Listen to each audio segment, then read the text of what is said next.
నాన్న కథ చెప్పవా? ఈరోజు నేను చెప్పే కథ ఏంటంటే ఎవరిది ఆలస్యం అనే కథ. ఈ కథను రాసిన వారు ఎవరంటే కేవి లక్ష్మణరావు గారు. మరి కథ ఏంటో విందామా?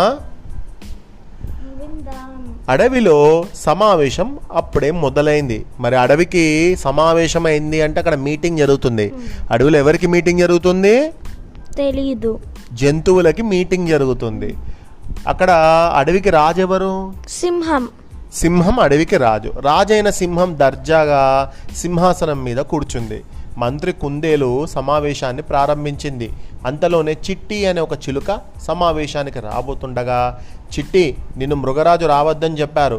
ఈ రోజు నుంచి అడవిలోని మిగతా జీవులతో నువ్వు మాట్లాడకూడదు, నీ దారి నీది అంటూ వెళ్ళిపోమ్మంది.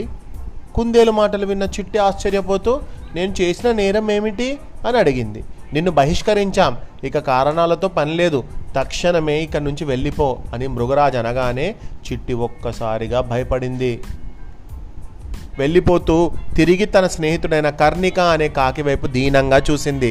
భయపడకు చిట్టి, ఎందుకు భయపడుతున్నావు? నీకు నేనున్నాను అంటూ దూరంగా ఉన్న ఆ జామ చెట్టు మీదకు వెళ్ళమంటూ దానికి సైగ చేసింది. చిట్టి అలాగే వెళ్ళి చెట్టు పైన వాలింది. మృగరాజుకు కనబడకుండా కొమ్మల మధ్య కూర్చొని నక్కి నక్కి చూస్తుంది. కర్ణిక, బహిష్కరణకు గురైన వారితో మాట్లాడితే నీకు కూడా అదే శిక్ష పడుతుంది అని హెచ్చరించింది కుందేలు. సమస్య ఏదైనా ఉంటే వేదిక ముందు అందరికీ వినబడేలా కనబడేలా చెప్పు, అంతేకాని చిట్టితో నువ్వు అలా సైగలు చేస్తూ మాట్లాడడం సరికాదు అంది. అందరి ముందు కుందేలు తనను 2 సార్లు హెచ్చరించడంతో కర్ణిక కోపం వచ్చింది. మౌనంగా ఉంటే తప్పు ఒప్పుకున్నట్లు అవుతుందని అనుకుంది.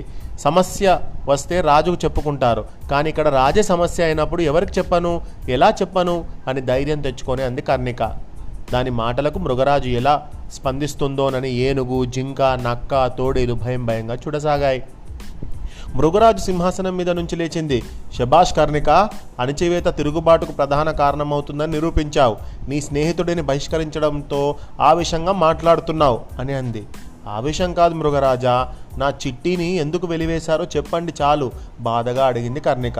అప్పుడు కుందేలు, మొన్న జరిగిన సమావేశానికి చిట్టి పావుగంట ఆలస్యంగా వచ్చింది. సమయపాలన పాటించని వారిని బహిష్కరించమని మృగరాజు నాకు చెప్పారు, నేను అలాగే చేశా అంటూ కారణం చెప్పింది. దూరం నుంచి చిట్టి అంతా గమనిస్తోంది. ఇప్పుడు కర్ణిక ఏ విధంగా చిట్టిని సమర్థిస్తుందోనని మిగతా జీవులన్నీ ఆసక్తిగా ఎదురు చూడసాగాయి. అయితే మొన్న జరిగిన సమావేశానికి మన రాజు కూడా అరగంట ఆలస్యంగా వచ్చారు కదా, అంటే సమయపాలన మాకే తప్ప రాజుగారికి వర్తించదా? ఇదెక్కడి న్యాయం అంటూ కర్ణిక కొంచెం గట్టిగానే అడిగింది. భలే అడిగావు మిత్రమా, నిజమైన స్నేహితుడివి అనిపించుకున్నావు అని మనసులోనే అనుకుంది చిట్టి. కర్ణిక మాటలకు సింహం ఏం చెబుతోందోనని మిగతా జీవులన్నీ ఆసక్తిగా గమనించసాగాయి. నీ ధైర్యం నాకు నచ్చింది. చిట్టి ఆ రోజు ఎందుకు ఆలస్యంగా వచ్చిందో కనుక్కో, అప్పుడు ఎందుకు బహిష్కరించానో చెబుతాను అని సింహం అనడంతో కర్ణిక చెట్టుపైనున్న చిట్టిని పిలిచింది. అది భయంగా మృగరాజు ముందుకు వచ్చి వాలింది. బద్ధకంగా అనిపించి ఆ రోజు కాస్త ఆలస్యంగా నిద్రలేచాను. ఒక్కరోజు ఆలస్యంగా రావడం అంత పెద్ద నేరమా అని గట్టిగానే అడిగింది చిట్టి. నేరమే, చిన్న కత్తిపోటు పెద్ద జంతువులను కూడా చంపగలదు. నీ దృష్టిలో ఆలస్యం అమృతం కావచ్చు, కానీ నాకు విషం. నీ ఆలస్యం కారణంగా ఆ రోజు ఏమైందో నీకు తెలుసా అని మృగరాజు గట్టిగా ప్రశ్నించింది. మిగతా జీవులన్నీ మృగరాజు వైపు ఆశ్చర్యంగా చూశాయి. ఆ రోజు సమావేశం మొదలయ్యే ముందుగా కుందేలు నా గుహ వద్దకు వచ్చింది. అందరూ వచ్చారా అని కుందేలును అడిగాను. చిట్టి ఇంకా రాలేదని చెప్పింది. నేను వెంటనే అప్రమత్తమై అది ఉండే చోటుకు వెళ్ళాను. అప్పుడు చిట్టి నిద్రలో ఉంది. అప్పటికే వేటగాళ్ళు చిట్టి ఒంటరిగా ఉందని గమనించి వల వేయబోతుండగా నా అలికిడి విని పారిపోయారు. చిట్టి మేల్కొన్నాకే నేను సమావేశానికి వచ్చాను. గుంపుగా ఉంటే వేటగాళ్ళు మనల్ని ఏమి చేయలేరు. అందుకే ఒక అంచనాతో సమావేశం పేరుతో అందరినీ ఒక దగ్గర చేరుస్తున్నాను. మంత్రి కుందేలు నాకు సహకరిస్తుంది. ఇప్పుడు చెప్పండి, సమావేశానికి ఆలస్యంగా చిట్టి వచ్చిందా నేనా అంటూ అందరి వైపు చూస్తూ అడిగింది మృగరాజు. కారణం తెలిసి కర్ణిక మౌనంగా ఉండిపోయింది. నన్ను మన్నించండి మహారాజా అని చిట్టి సిగ్గుతో తలదించుకుంది. బద్ధకం పనికిరాదనే విషయం మరోసారి తెలియజేయాలనే కుందేలుతో కలిసి బహిష్కరణ నాటకం ఆడాను. మీ క్షేమమే నాకు ముఖ్యం అని సింహం అనగానే జీవులన్నీ మృగరాజుకు జేకొట్టాయి. ఈ కథలో ఉన్న నీతి ఏంటి?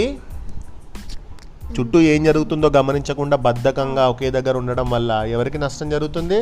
మనకి నష్టం జరుగుతుంది. అందుకని ఎప్పుడు అలర్ట్గా ఉండాలి, బద్ధకంతో ఎప్పుడు ఉండకూడదు అని చెప్పేదే ఈ కథ. ఈ పాడ్కాస్ట్ నచ్చితే లైక్ చేయండి, షేర్ చేయండి, సబ్స్క్రైబ్ చేయండి, ఫాలో అవ్వండి. మీరు వింటున్నారు kids stories in Telugu podcast by Sitharaman Reyansh. నాన్న కథ చెప్పవా? ఎస్.